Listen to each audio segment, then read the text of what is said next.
Jiwaku sungguh merindukanmu, hatiku haus padamu.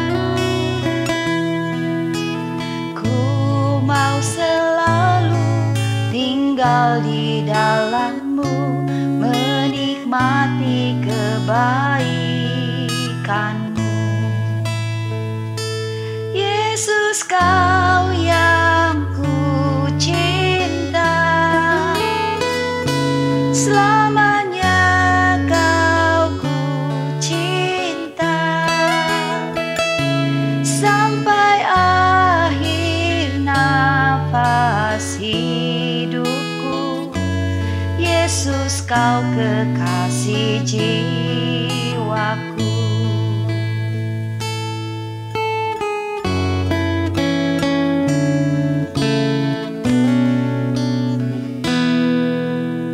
Hari berganti, tahun pun berlalu, sampai memutih rambutku, melayanimu seumur hidupku, sampai ku kembali padamu. Yesus, Kau yang ku cinta, selamanya Kau ku cinta, sampai akhir nafas hidupku. Yesus, Kau kekasih jiwaku.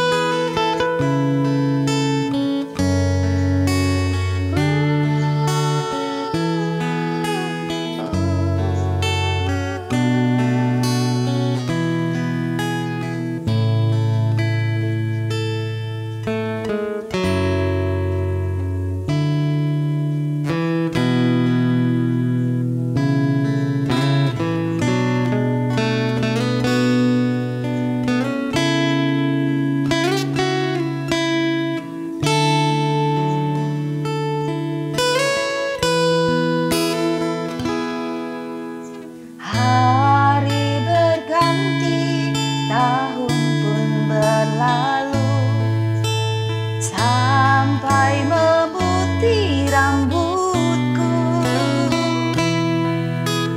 melayanimu seumur hidupku, sampai ku kembali padamu.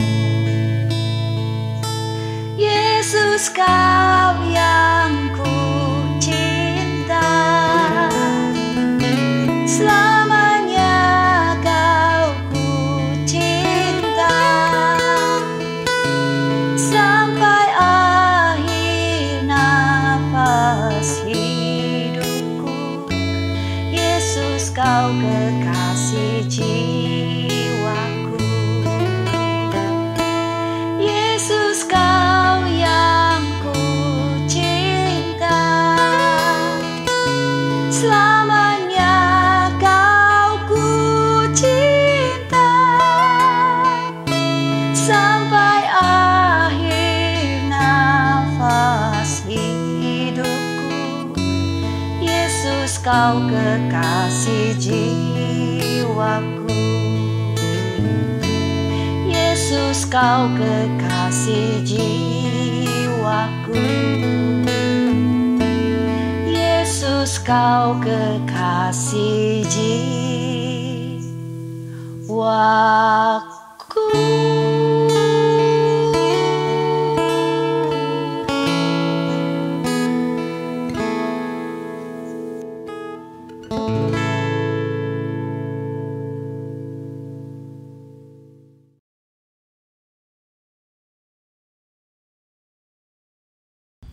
Shalom saudara sekalian, selamat hari Minggu, selamat beribadah di dalam khotbah online pada hari ini. Saudara sekalian, saya ingin khotbah dengan judul hati yang keras. Firman Allah kita ambil dari Markus 8 ayat 14 sampai 21. Kemudian ternyata murid-murid Yesus lupa membawa roti, hanya sebuah saja yang ada pada mereka dalam perahu. Lalu Yesus memperingatkan mereka, katanya, berjaga-jagalah dan awaslah terhadap ragi orang Farisi dan ragi Herodes. Maka mereka berpikir-pikir dan seorang berkata kepada yang lain. Yang dikatakannya karena kita tidak mempunyai roti. Dan ketika Yesus mengetahui apa yang mereka perbincangkan, ia berkata, mengapa kamu memperbincangkan soal tidak ada roti? Belum jugakah kamu paham dan mengerti? Telah degilkah hatimu? Kamu mempunyai mata, tidakkah kamu melihat? Dan kamu mempunyai telinga, tidakkah kamu mendengar? Tidakkah kamu ingat lagi pada waktu aku memecah-mecahkan 5 roti untuk 5.000 orang itu? Dan berapa bakul penuh potongan-potongan roti kamu kumpulkan? Jawab mereka, 12 bakul. Dan pada waktu 7 roti untuk 4.000 orang itu, berapa bakul penuh potongan-potongan roti kamu kumpulkan? Jawab mereka, 7 bakul. Lalu katanya kepada mereka, masihkah kamu belum mengerti? Oke, firman ini berkata mengenai, jadi Tuhan itu lagi ngomong mengenai jaga-jaga dan awaslah terhadap ragi orang Farisi, jadi atau ragi Herodes. Nah, dia ngomong ini kepada murid-muridnya sendiri. Tapi ketika dia ngomong masalah itu, nah, murid-murid itu nggak mudeng, nggak ngerti atau nggak nyambung. Ngomongnya itu Tuhan ngomong A, mereka pikir B gitu loh. Akhirnya apa yang diomongin A-nya dari Tuhan itu nggak dingertiin oleh mereka gitu loh. Jadi gini, maka seringkali kalau kita ngobrol sama orang, kalau orang itu nggak ngerti apa yang kita omongin, seringkali lawan bicara kita itu maksudnya apa sih? Gue nggak ngerti gitu loh. Nah, itu maksudnya. Jadi ketika kita ngomong A, seringkali orang itu nggak ngerti maksudnya. Tapi waktu kita ngomongin, kita pengennya orang itu udah ngerti, seharusnya udah ngerti gitu loh, tanpa perlu dijelaskan. Nah, jadi ada pengertian maksudnya Tuhan apa, tapi dimengertiin si murid-muridnya itu beda gitu loh. Tuhan ngomong ragi, nah murid-muridnya ngomong pikir itu roti yang nggak dibawa gitu loh. Jadi cara berpikirnya itu berbeda antara Tuhan dengan murid-muridnya. Nah, inilah yang membuat Tuhan itu jadi kesal gitu loh. Ya di sini kan, mengapa kamu menanyakan soal tidak ada roti? Belum juga kamu paham dan ngerti gitu loh.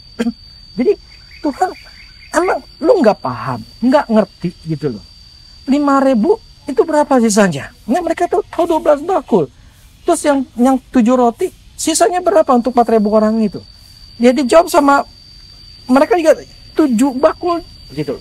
Jadi apa yang diomongin sama Tuhan, pertanyaan Tuhan itu dijawab dengan murid-muridnya dengan kejadian yang ada gitu saat itu gitu. Jadi untuk itu murid-muridnya itu nggak mudeng apa yang dimaksud dari Tuhan. Jadi Tuhan mencoba untuk mereka ngertiin dengan cara kejadian yang sebelumnya gitu loh. Untuk mereka itu jadi mencoba untuk mengerti maksudnya Tuhan.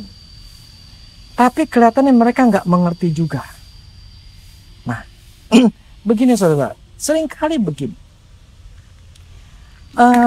Ketika saya khotbah, ketika saya bicara masalah kebenaran firman Tuhan, atau hamba Tuhan bicara, atau Alkitab bicara, seringkali tuh orang-orang Kristennya, atau kita yang baca, atau kita dengar itu nggak ngerti, gitu loh. Maksudnya A, tapi kenyataannya jadi mereka berpikir B gitu loh. Nah itu memang hal yang sering terjadi di dalamnya kehidupan kita. Saya ketika misalnya saya khotbah nih, saya udah khotbah masalah ini seperti kemarin gitu ya. Tapi kemudian ada aja yang bertanya, ini gimana ya, ini gimana ya. Lah saya jadi bingung gitu loh. Lah kemarin kan sudah ada jawabannya sebetulnya, tetapi kenapa ditanyakan lagi gitu loh. Jadi apa ya? Berarti orang itu nggak mengerti maksud pada waktu saya khotbah gitu loh. Dan itu memang sering terjadi gitu loh. Banyak orang-orang nggak ngerti apa yang saya khotbahkan gitu loh. Yang saya maksud tuh untuk kehidupan mereka sendiri. Nah, ini kenapa bisa terjadi? Kenapa ini bisa terjadi? Nah, ini saya bahas. Di sini Tuhan katakan, belum jugakah kamu faham dan mengerti? Nah, faham dan mengerti itu kalau di dalam bahasa Inggrisnya itu perceive. Perceive itu artinya melihat. Tapi melihat itu bukan ngelihat doang gitu loh. Tetapi perceive itu lebih melihat dengan sadar, dengan panca inderanya, itu melihat itu dengan satu sikap tuh seperti mempelajari gitu loh. Nah, jadi paham dan mengerti. Dan ketika seseorang itu melihat, kalau cuma asal melihat ya udah selesai gitu loh. Nggak ada sesuatu yang diingat, tidak ada sesuatu yang dia bisa pelajarin atau yang dia ambil, entah kesimpulan, entah itu sesuatu yang sifatnya ya ini kelihatannya begini nih, maksudnya ini kok kelihatannya begini gitu loh. Nah, itu yang seharusnya yang Tuhan ingin katakan paham gitu loh, paham gitu loh, dan mengerti. Nah, kalau mengerti ini di dalam kata bahasa ininya understanding gitu ya, yang mengerti atau memahami apa yang dia lihat, apa yang dia dengar. Jadi paham dan mengerti. Paham ini perceive dan berarti seperti melihat, tetapi melihat dengan cara panca indera, dengan secara sadar memperhatikan gitu loh. Nah, kemudian mengerti ketika dia melihat, diperhatikan, kemudian dingertiin gitu loh. Nangkap saudara? Jadi bukan asal sambil lalu ngelihatnya, asal lihat aja sudah gitu loh. Enggak berusaha untuk dingertiin. Nah, inilah yang Tuhan ngomong kepada murid-muridnya, bahwa banyak dari mereka cuma hanya makanya pada waktu ditanya lagi 5.000, 4.000, tujuannya apa? Lu udah lihat gitu loh. Udah ngelihat hal yang luar biasa. Roti itu kenapa lu masalahin roti gitu loh. Kalau masalahin roti nganggap bahwa wah kita punya cuma satu roti doang gitu loh. Waduh, ntar kita makannya gimana? Nah, Tuhan ingin katakan gini, secara implisit katakan, lu nggak usah mikirin roti, 5.000 aja gue bisa pecah, dari satu ini aja bisa makan 5.000, apalagi kita cuma berapa belas orang doang gitu loh. Cukup lah, cuma satu sini, gue bisa doain, bisa kita makan. Nggak usah mempersoalkan masalah roti. Tetapi mereka mempermasalahkan roti, nanti nggak bisa makan. Jadi apa ya? Itulah pola pikir yang nggak nyambung. Cara berpikir Tuhan dengan cara berpikir murid-murid itu yang nggak nyambung, membuat Tuhan itu jadi kesal gitu loh. Tuhan itu tetap manusia gitu loh. Nanti dia bisa merasa, lu kenapa nggak mudeng sih yang kemarin tadi kejadian yang ada pada waktu itu 5.000 itu masalah roti itu begitu mudah gitu loh. Kita cuma berapa orang doang aja ya, masalah roti nggak ada masalah sebetulnya gitu loh. Nggak perlu dipermasalahkan. Itu maksudnya Tuhan, supaya mereka itu belajar untuk memahami. Kalau di dalam Matius ini kata bukannya ada perkataan Tuhan gini, kurang percaya. Kenapa engkau kurang percaya gitu loh. Kalau di kejadian ini tertulis juga di Matius. Itu Tuhan langsung ngomong, kenapa kamu kurang percaya gitu loh. Artinya apa? Jadi Tuhan katakan, kenapa lu cuma satu roti, lu nggak percaya bahwa nanti bisa kita bisa dapat gitu, kita semua bisa makan gitu loh. Kenapa kamu kurang percaya? Jadi merasa, aduh kita nggak bawa roti, ntar nggak bisa makan lagi nih. Nah itu jadi bisa lihat begini, bahwa cara berpikir kita dengan Tuhan itu seringkali kita nggak ngerti maksudnya. Karena apa? Maka Tuhan katakan, telah degilkah kamu? Degil artinya apa? Di dalam bahasa Inggris itu harden, jadi keras hati. Di dalam bahasa Inggris itu hati yang keras. Sudah keraskah hatimu? Itu maksud Tuhan. Jadi kamu udah keras hati gitu loh. Kenapa? Keras hati gini, arti keras itu adalah sifat itu tidak mudah berubah bentuknya atau tidak mudah pecah. Gitu loh. Jadi namanya keras itu seperti batu gitu ya, itu yang nggak mudah berubah bentuknya begitu aja. Dan nggak ada rongga gitu, istilahnya solid gitu, itu batu makanya dikeras gitu, apalagi batu karang gitu ya, batu-batu kali yang besar, yang gede sekali atau yang keras. Nah itu kenapa? Karena sifat bentuknya itu memang tidak berubah atau sulit berubah, atau harus diketok dulu baru bisa berubah. Nah, jadi tidak mudah berubah. Kenapa tidak berubah? Karena benda itu padat. Anggap ya, benda itu padat, tidak berongga dan tidak tidak ada celah.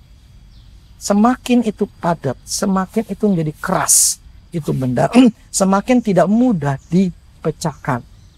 Gitu loh. Tetapi kalau benda itu keras, tetapi kalau masih ada rongga, ya apalagi rongga di dalamnya besar, itu dipecahkan bisa pecah gitu loh. Nah, jadi gini, hati yang degil artinya adalah hati yang keras, artinya hati yang tidak mudah berubah. Jadi hati yang keras adalah hati yang tidak mau berubah atau tidak mudah berubah. Kenapa tidak mudah berubah? Karena punya satu pola pikir, cara berpikir, prinsip yang membuat dia pegang teguh prinsip itu sehingga dia tidak mau berubah. Dia tidak mau merubah cara berpikirnya, mindsetnya, hatinya. Pokoknya yang gue tahu adalah ini, pokoknya prinsip gue ada ini, pokoknya nggak bisa, kalau lu nggak begini gue nggak mau gitu. Jadi sesuatu yang sifatnya memang sudah tertanam, ya benar-benar sudah menjadi prinsip yang tidak mau dirubah. Nah itu adalah hati yang keras, hati yang tidak mudah berubah. Nah ini jadi Tuhan yang kasih kata gini, lu lihat apa yang terjadi. 5.000, 4.000. Lu belajar supaya hati lu itu berubah. Hati yang tidak percaya menjadi percaya. Hati yang tadi yang merasa kok apa mungkin ya roti itu bisa berubah jadi banyak gitu kan. Supaya lu percaya, hatinya jadi berubah. Supaya lu percaya cuma satu roti aja pun bisa untuk dirubahkan, untuk kita makan bersama-sama. Jadi Tuhan yang katakan setiap kejadian yang ada, ya, setiap apa yang dialami oleh murid-murid Tuhan itu supaya mereka nggak cuma ngelihat doang, asal ngelihat, tapi nggak dimengertiin. Jadi seharusnya bukan see, tapi perceive gitu loh. Jadi bukan cuma ngelihat, tetapi melihat dengan sadar, dengan panca indera untuk menganalisa, untuk dipahami. Nah, pakai gini, murid-murid Tuhan ketika mereka melihat bagaimana perbuatan Tuhan Yesus, mujizat-mujizat terjadi, apakah itu akan membuat mereka percaya sama Tuhan? Tidak, gitu loh. Dengan kesaksian-kesaksian yang ada, apakah membuat orang kesan menjadi percaya? Tidak. Yang membuat seseorang percaya ketika ada masalah. Baru itu menunjukkan bahwa orang itu percaya atau tidak. Tetapi ketika ada yang namanya kesaksian, mendengar kesaksian atau melihat mujizat dan sesuatu yang luar biasa, kalau kita cuma hanya melihat, tidak akan pernah berubah.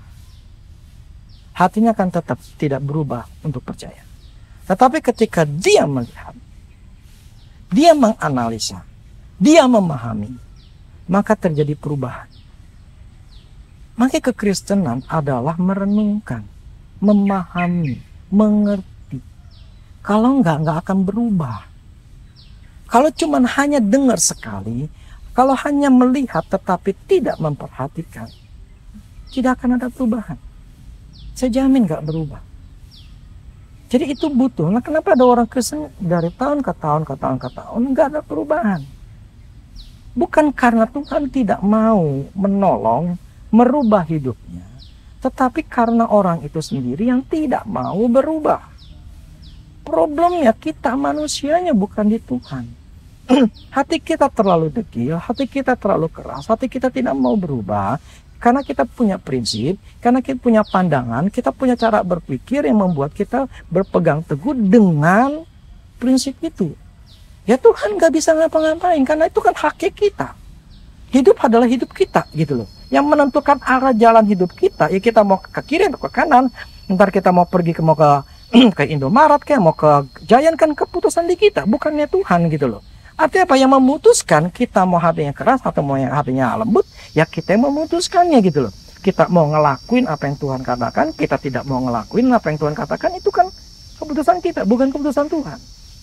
Jadi kitalah yang memutuskan hidup kita seperti apa.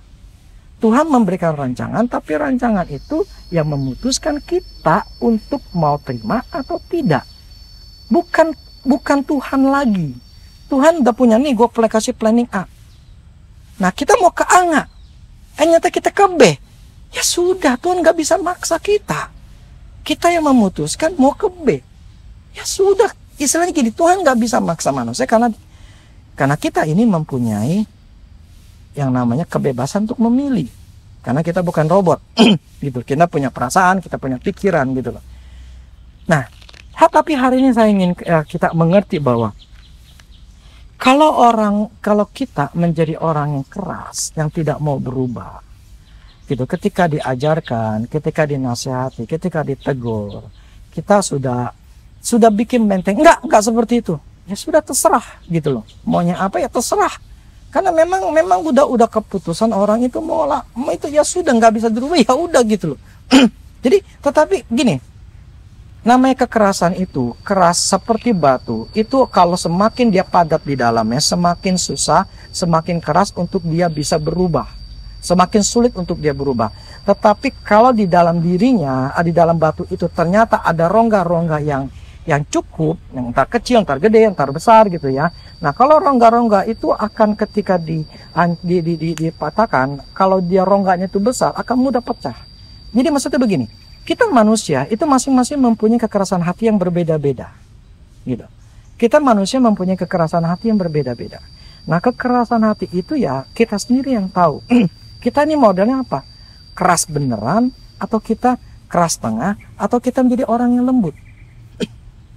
Orang yang lembut adalah orang yang mudah diajar, orang yang mudah ditegur. Ketika ditegur, enggak marah, enggak ngamuk, enggak bikin benteng. Gitu loh. Jadi kita semua manusia, termasuk saya kan masih manusia, itu pasti punya kekerasan hati. Enggak mungkin enggak. Ya, saya pun punya. Tetapi kita ini dibedakan dengan kadarnya. Berapa besar kadar kita tidak mau berubahnya? Kita manusia pasti berdosa, pasti melakukan sesuatu hal yang salah. Tetapi tinggal berapa besar kadar kekerasan di dalam diri kita. Semakin besar, semakin tidak akan berubah. Dan semakin besarnya kekerasan hati itu, semakin hidup kita pun tidak akan berubah. Gitu loh. Tetapi semakin kekerasan itu semakin persentase menurun, akhirnya kita menjadi orang yang lembut, maka kita akan berubah. Maka firman Tuhan pernah katakan yang di doa bukit itu, orang yang lemah lembut itu memiliki bumi, gitu loh. Orang yang keras ya memiliki kesusahan, gitu loh. Jadi kita yang memutuskan nih, kita mau memiliki bumi, memiliki apapun yang ada dalam bumi ini dengan kelemah lembutan, dengan hati yang lembut, atau kita mau yang keras, itu keputusan kita masing-masing. Gitu. Nah, kenapa itu bisa keras? Hati keras. Jadi hati keras itu karena terjadi sebuah pembentukan. Nah, pembentukan itu terjadi gara-gara apa? Bisa karena kita mengalami trauma, kepahitan, kekecewaan. Nah, ketika kita punya kepahitan, kekecewaan, itu membuat hati kita jadi keras. Gitu loh. Tidak mudah ngampunin, tidak mudah percaya, tidak mudah melangkah, tidak berani dan sebagainya gitu loh. Karena itu akan hati yang kecewa atau hati yang ya kepahitan, itu akan sulit untuk berubah gitu loh. Kalau dia tidak mau berubah gitu. Jadi ketidak mau berubahan itu ya karena hatinya yang tidak mau berubah, karena terbentuk oleh sebuah kejadian. Gitu, terbentuk oleh sebuah kejadian yang memang membuat dia jadi trauma. membuat menjadi takut gitu. Nah, akhirnya ketika ada hal yang baru atau ada teguran, nggak berani gitu loh, karena memang punya histori atau kejadian yang jelek yang membuat dia menjadi takut. Nah, itu memang manusiawi gitu, tetapi tinggal kita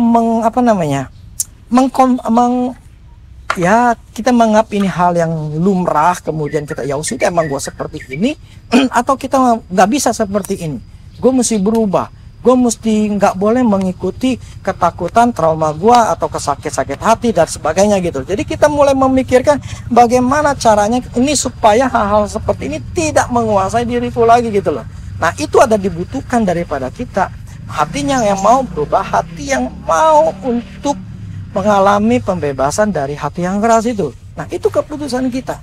Nah, bisa juga karena kita punya latar belakang, kita punya prinsip dari keturun dari nenek moyang kita, dari orang tua kita, nenek moyang kita, yang membuat kita berpegang teguh dengan adat istiadat, dengan pola pikir dari orang tua. Kalau anak mesti begini, contoh gini, yang namanya anak itu harus jadi orang gitu loh. Dulu kan kalau kita masih kecil ya, saya ingat sekali orang tua supaya sekolah supaya saya jadi orang, emang saya bukan orang gitu kan. Terus mama saya pernah katakan bahwa kalau lu miskin lu nggak dihargai orang gitu loh. Ya memang kenyataannya memang secara dunia memang seperti itu, tetapi bukan itu maksudnya gitu loh. Yang saya maksud gini, bahwa kita ada pola-pola pikir yang terbentuk dari orang tua kita, membuat kita itu jadi berpegang pada prinsip seperti itu. Nah, seharusnya kita harus berpegang prinsip kepada firman Allah gitu loh. Firman Allah yang mengatakan seperti apa supaya kita bersandar kepada pemikiran firman Allah itu. Amin, saudara. Nah, ada juga kenapa keras hati, karena ada pengajaran yang salah gitu. Jadi pengajaran Alkitab yang salah yang katakan, misalnya contoh kalau kita berdoa itu jangan jebuk-jebuk, arti tiap hari itu kita harus berdoa, meminta gitu loh. Nah, ketika diajar sebuah ajaran baru, bukan meminta, tetapi justru kita harus menerima, mempercayai. Kita harus punya kata percaya di dalam diri kita. Yang kita harus lakukan, kita harus mempunyai berubah gitu. Tapi kalau kita udah katakan enggak, mesti minta, terus minta. Bukan masalah nggak boleh mintanya gitu. Tetapi fokusnya jadi ke masalahnya, bukan ke Tuhannya, bukan ke firman Tuhannya. Nah, itu yang membuat ketika orang diberikan pengertian, tapi karena sudah punya pengajaran seperti itu, ya dia akan bersikukuh untuk tetap ngelakuin sampai pokoknya itu bisa beres, sampai Tuhan jawab doa-doanya. Nah, seperti itu adalah satu bentuk daripada kekerasan hati yang tidak mau berubah, gitu. Ya, karena ketika dulu sehingga seperti itu, akhirnya ya saya mengalami perubahan. Oh, ternyata firman Tuhan nggak seperti itu. Firman Tuhan menyatakan yang lain gitu loh.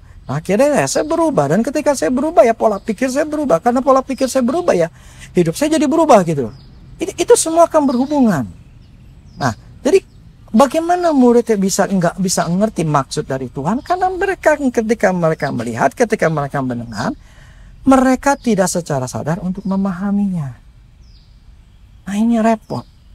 Jadi kalau kita semua yang dengerin, yang dengerin khotbah, ya orang tuh bisa dengerin khotbah kok, setiap pagi bisa baca ini baca itu ya. Tapi kalau hatinya keras, ya nggak berubah. Ya namanya misalnya ketakutan yang tetap takut, ya namanya sakit hati tetap sakit hati, ya namanya benci tetap benci gitu loh. Nggak ngalamin perubahan gitu walaupun dia baca Alkitab. Maka saudara, jadi apa yang baca Alkitab itu jadi seperti sebuah rutinitas. Ya, ini dari John Austin nih, aku baca bagus nih, bagus gitu loh. Tetapi apakah hanya sekedar pengetahuan, atau itu menjadi sebuah yang harus dipahami, yang harus dimengerti supaya otak ini berubah? Kalau hanya sekedar membaca, ya gampang lah, 2 menit 5 menit juga selesai. Tapi kalau untuk memahami, untuk mengerti, itu bukan hal yang mudah. itu butuh waktu yang lebih panjang lagi, butuh waktu lagi untuk semakin untuk punya waktu lah untuk ngertiin, memahami, baru bisa. Kalau nggak bakal bisa gitu. Jadi saudara sekalian, perlu sekali bagi kita belajar dari sebuah kejadian, dari firman Tuhan, belajar dari hal apapun juga. Kalau kita tidak pernah belajar, kita tidak akan pernah berhasil. Yang saya katakan 5 aspek hidup itu, satu pun jadi nggak ada yang berhasil. Mau ngapain hidup kalau nggak ada yang berhasil? Udah miskin, penyakitan, keluarga hancur, rohanian nggak ada, kerjaan nggak ada. Buat apa gitu loh? Kalau kita hidup seperti itu, menderita seperti itu, makanya yang membuat kita bisa berubah ya kita sendiri yang harus berubah, bukan Tuhan yang harus berubah, bukan Tuhan ya Tuhan rubah tuh. Tuhan tolong aku biar belas kasihanmu turun, bukan. Kitanya lah yang harus menyelidiki diri kita, kitanya lah yang harus mengetahui siapa diri kita sebenarnya. Kita sendiri yang harus tahu apa yang kekurangan dalam diri kita yang harus kita bereskan. Itulah yang harus kita cari taunya. Namanya saudara, bukan jadi menuntut Tuhan, menonjok Tuhan, meminta belas kasihan Tuhan gitu loh. Tapi itu harus ada bagian dari kita. Bagiannya Tuhan sudah diselesaikan 2000 tahun yang lalu. Titik gitu loh. Bagian Tuhan sudah selesai di kayu salib, selesai total. Itu bagian Tuhan. Nggak ada bagian Tuhan lagi yang sekarang, nggak ada. Maka saudara, tidak ada bagian Tuhan lagi yang sekarang yang di dalam hidup kita. Itu adalah sebagian dari kita. Dia sudah sediakan segala sesuatunya. Apapun yang kita butuhkan, kita punya masalah, dia tuh sudah tahu dan dia sudah sediakan. Jadi bagiannya Tuhan itu sudah dia lakukan. Tinggal bagian kitanya yang belum. Tuhan sudah lakukan bagiannya. Kita harus lakukan bagian kita. Amin, saudara. Jadi setiap kejadian seharusnya itu belajar. Dan murid-muridnya Tuhan, dari kejadian 5.000 roti, 5.000 orang dengan 4.000 orang itu cuman hanya pakai 5 roti. Yang 4.000 cuma 1 roti. Itu apa ya? Itu yang seharusnya mereka 7 roti dengan 4.000. Itu seharusnya mereka belajar dari setiap kejadian yang ada. Jadi pelajaran yang berguna untuk mereka untuk mempercayai Tuhan. Untuk mempercayai Tuhan supaya mereka mengerti dan menjadi percaya. Di dalam Matius itu mengatakan kurang percaya. Kurang percaya berarti mereka mengalami kepercayaannya itu tidak full gitu loh. Dan itu terjadi kenapa? Karena mereka tidak belajar dari setiap kejadian. Saudara sekalian, semua dalam hidup kita sebetulnya gini. Ada seorang yang menulis mengatakan gini. Sebetulnya gini, yang namanya sukses itu adalah, jadi gini, dalam bisnis itu tidak ada namanya kegagalan. Yang ada sukses atau belajar gitu loh. Jadi kalau kalau misalnya kita berhasil, ya itu kita sukses gitu loh. Apa yang kita lakukan jadi berhasil menghasilkan, itu namanya sukses. Tetapi ketika kita bermasalah, kita rugi, berarti kita belajar.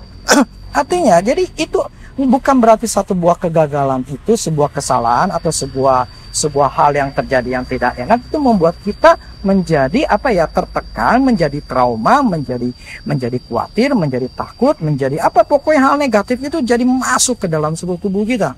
Bukan itu gitu loh. Tetapi biar apa yang kita alami, ya enak, nggak enak, gagal atau mengalami kerugian, ya yang dibutuhkan dari kita adalah kita punya prinsip gua belajar dari kesalahan.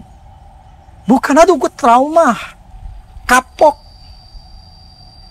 untuk ngelangkah lagi, takut ntar begini lagi, ntar begitu lagi, ntar begini, ntar begitu. Waduh, orang seperti itu tidak akan pernah berhasil.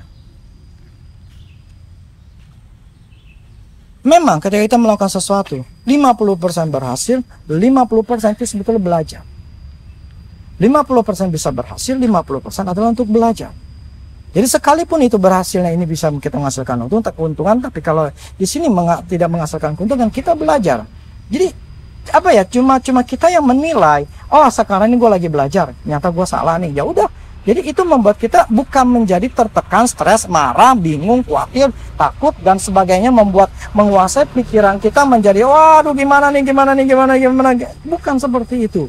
Tetapi kita oke, sekarang gue salah nih. Salahnya di mana nih? Gue belajar di mana nih? Ini kenapanya? Itu yang seharusnya kita miliki, saudara sekalian. Itu yang Tuhan ingin katakan, telah degilkah kamu kepada murid-muridnya? Karena mereka tidak belajar. Mereka melihat, tapi mereka tidak pahami dan tidak mengerti. Jadi, setiap daripada kita harus belajar ketika dengar firman Tuhan. Belajar untuk memahami, untuk dimengerti. Kalau kita mencapai hal seperti ini, level di sini, tahap di sini, ketika kita dengar, ketika kita melihat, kita itu mulai belajar untuk mengerti dan mengerti, kemudian kita mencoba untuk mengaplikasikan di dalam hidup kita. Nah, ketika kita mulai mengaplikasikan hidup kita, kita menilai, oh ternyata kita kurangnya, salahnya di sini. Ya udah, kalau salahnya di sini berarti kita harus berubah. Kita menganalisa apa yang harus dilakukan, apa yang harus diperbaiki. Itulah yang dibutuhkan dari kita, gitu. Amin. Jadi saya balik lagi masalah gini. Kenapa Tuhan katakan paham? Sebentar. Belum juga kah kamu paham dan mengerti? Belum juga kah? Berarti mereka belum mengerti untuk melihat dan memahami. Itu kelemahan, itu kekurangan dari mereka ketika Tuhan marah sama dia, sama murid-muridnya. Jadi Tuhan ingin katakan paham, mengerti. Itu yang dibutuhkan dari murid-muridnya. Supaya mereka ketika ngomong sama Tuhan, Tuhan ngomong A, supaya ya murid-muridnya juga ngerti A gitu loh. Kalau Tuhan ngomong A, murid-muridnya ngerti B, akhirnya nggak nyambung. Jadi kerohanian itu dengan orang yang daging itu akan nggak nyambung. Jadi ketika kita ngomong A, apalagi bicara masalah dunia roh gitu ya, kalau orang nggak ngerti, mereka akan bilang nggak benar gitu loh, akan nggak nyambung. Itu lumrah memang. Ketidakmengertian itu membuat satu sama lain itu nggak nyambung, nggak klop gitu loh. Makanya kalau kita bicara hal-hal roh, hal rohani, kita bicara dengan orang duniawi, yang nggak akan pernah nyambung gitu loh. Ya kita nggak bisa memaksa orang untuk bisa mengerti gitu loh. Tetapi yang ada yang kita kan hanya apa ya, kasih pengertian, tetapi memutuskan untuk mereka mau ngerti atau nggak mengerti gitu. Tetapi yang saya ingin maksudkan bahwa di sini kita harus belajar bahwa saat ini kita harus memutuskan hati kita mau degil, hati kita mau keras, atau hati kita mau lembut. Pada hari ini kita pelajarin seperti itu. Jadi ketika ada pelajaran, ketika ada teguran, ketika ada pengertian, biar kita menjadi orang yang terbuka gitu loh, orang yang terbuka untuk melihat, untuk mendengar, untuk ditegur. Kita menjadi orang-orang yang terbuka supaya semua segala sesuatunya kita bisa menjadi lebih baik karena kita mengalami perubahan. Amin saudara. Kita yang memutuskannya, bukan Allah lagi. Jadi saya rindu sekali bahwa kita semua belajar menggunakan panca indera, menggunakan panca indera telinga kita, mata kita untuk sesuatu yang lebih baik lagi, untuk bisa dimengerti. Amin saudara. Karena gini, saya melihat bahwa banyak daripada kita itu tidak mengalami perubahan gitu. Hidupnya nggak berubah, bukan karena Tuhan yang tidak mau berubah, bukan waktunya Tuhan, bukan. Tetapi karena hatinya yang keras yang tidak mau berubah. Perubahan itu terjadi dimulai dari dalam, bukan dari luar, tapi dari dalam. Dari dalam apa? Dari hati kita. Karena firman katakan dari dalam hati lah timbul segala pikiran-pikiran yang jahat, bla bla segala macam gitu. Artinya terus firman katakan begini, jagalah hatimu dengan segala kewaspadaan, karena dari situlah terpancar kehidupan. Artinya apa? Memang hati itu pusat hidup kita. Kalau kita nggak menjaga, kalau kita tidak memperhatikan, kalau kita tidak merubahnya, ya hidup kita akan terpancar seperti itu, dan akhirnya apa? Tidak mengalami perubahan. Jadi penting bagi kita, walaupun dengar seperti ini saudara, jangan pernah berpikir bahwa gua akan pasti berubah. Kita harus menilai diri kita sendiri apa yang harus dirubah. Kita harus merenungkan diri apa nih yang harus berubah. Sikap gua terhadap banyak hal, terhadap pekerjaan, terhadap suami, terhadap istri, terhadap keuangan, terhadap apapun juga. Itu yang harus kita pelajari, apa nih yang kurang, apa nih yang salah, yang saya harus ubah. Itu yang penting saat ini kita harus cari tahu. Amin, saudara. Hidup itu harus mengalami perubahan lebih baik. Perubahan lebih baik tidak akan pernah dimulai dari hati. Hati menjadi lebih baik, hidup akan lebih baik. Hati nggak baik, demikian hidup tidak baik. Karena dari situlah terpancar kehidupan. Karena dari situlah mengalir.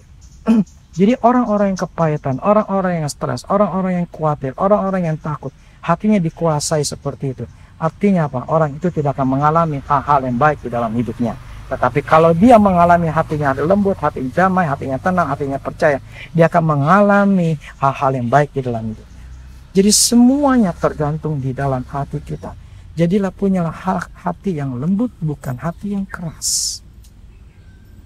Hati yang lembut, kita akan memiliki, kita akan mendapatkan kebahagiaan, kita akan mendapatkan ketenangan, kita akan mendapatkan hal-hal yang luar biasa selama kita tinggal di bumi ini, mengikuti apa yang firman Tuhan katakan. Jadi saudara-saudara, satu lagi yang saya lupa, karakter yang sudah terbentuk. Karakter itu dibentuk dari kecil. Manusia dibentuk dari kecil. Orang punya prinsip itu dari kecil. Tapi ketika seorang dari kecil itu sudah dibentuk mempunyai hati yang lembut, hati yang mudah ditegur, hati yang mau dinasihati, itu anak akan mudah menjadi orang yang mudah diatur, mudah ditundukkan, mudah diajar.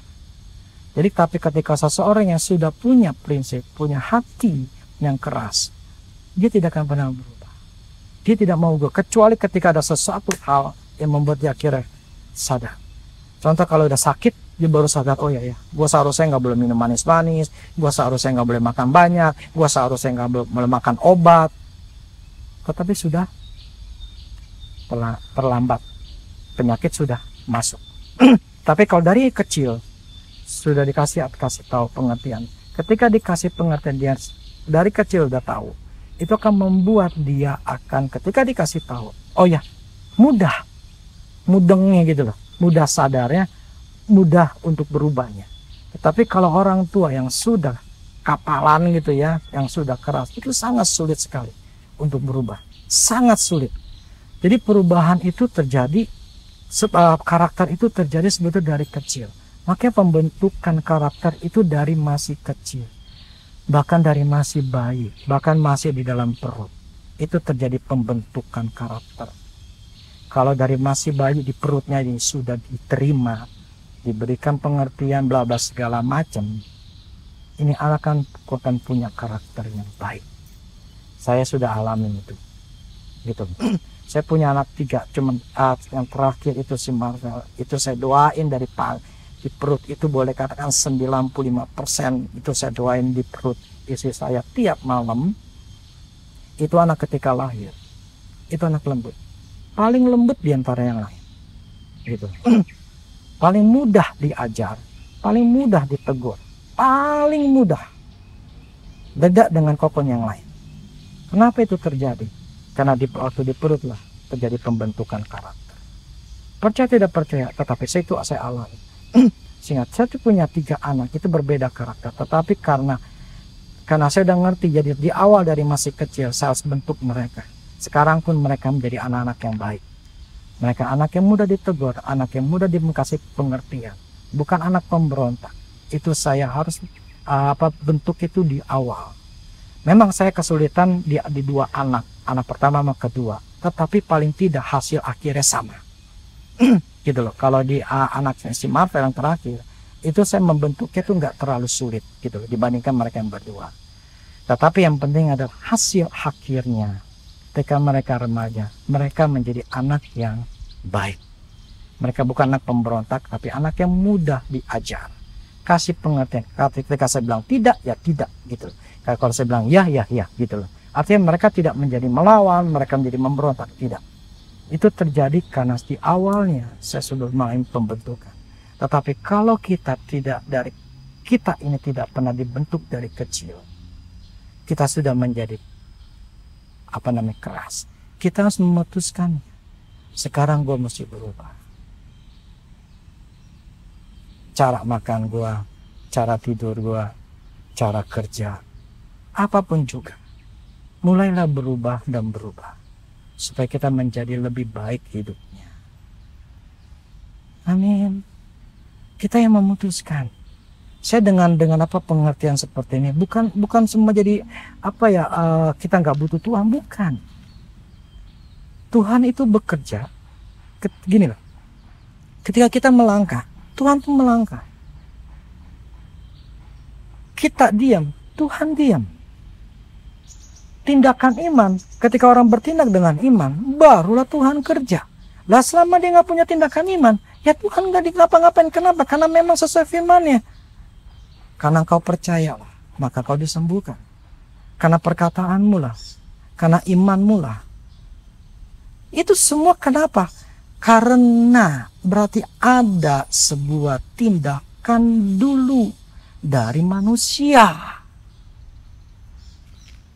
Nah, kita orang Kristen sudah didoktrin Tuhan dulu, baru manusia.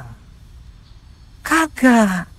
Pengajaran-pengajaran hamba Tuhan banyak yang masih Tuhan dulu. Masalah Tuhan minta kita bekerja. Turunlah belas kasih. Jadi fokusnya adalah biar Tuhan dulu yang kerja.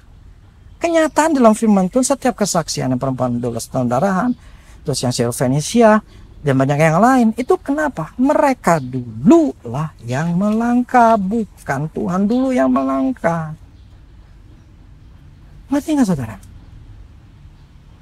Jadi perubahan terjadi karena kita dulu, bukan Tuhan dulu. Ini yang harus kita rubah mindset kita, cara berpikir kita, prinsip kita bahwa memang dibutuhkan adalah tindakan kita.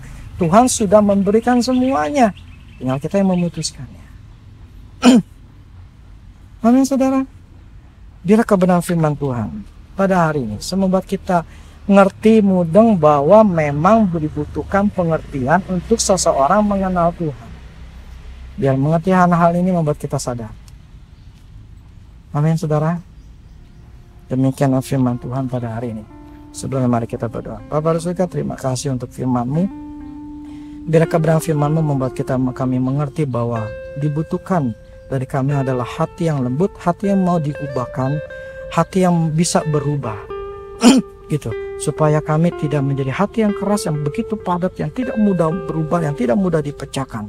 Tapi kami mau menjadi seperti batu yang mudah dipecahkan, supaya kami bisa mengalami perubahan dalam hidup, sehingga hati kami berubah, hidup kami akan berubah. Biar ini menjadi sebuah motivasi kami untuk kami merubah hati kami untuk menjadi lebih baik atau menjadi lebih lembut lagi. Terima kasih Tuhan Yesus, dia setiap kebenaran firman-Mu yang telah kami dengar, untuk kami mengatakan semua dalam nama Yesus. Amin. Demikian saudara-saudara sekalian, biar ini menjadi berkat bagi kita, dan bagi saudara yang merasa diberkati, saudara bisa memfollow, men-share kepada yang lain. Tuhan Yesus memberkati. Amin. Jiwaku sungguh merindukanmu, hatiku haus padamu. Mau selalu tinggal di dalam-Mu, menikmati kebaikan-Mu. Yesus, Kau yang ku cinta, selamanya Kau ku cinta, sampai nafas hidupku. Yesus, Kau kekasih jiwaku.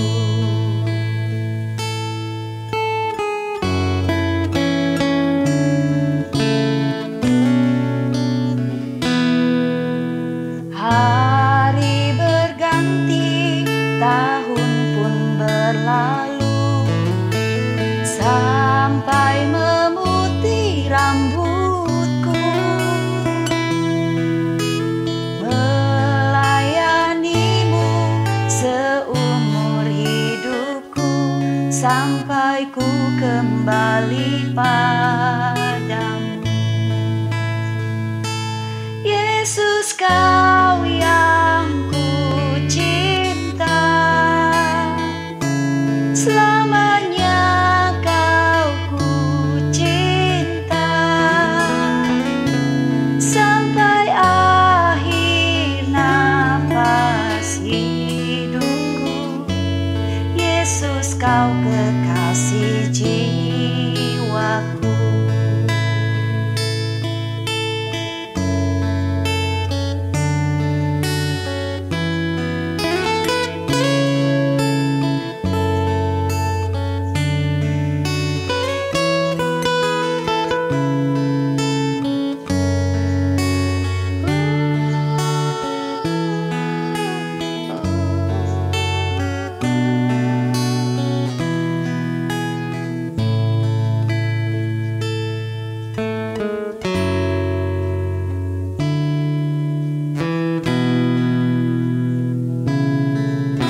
Yesus, Kau yang ku cinta,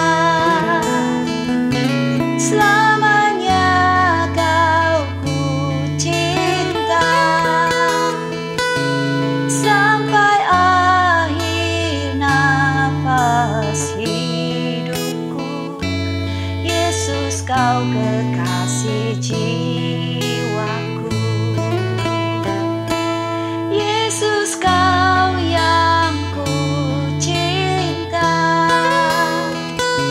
selamanya Kau ku cinta, sampai akhir nafas hidupku.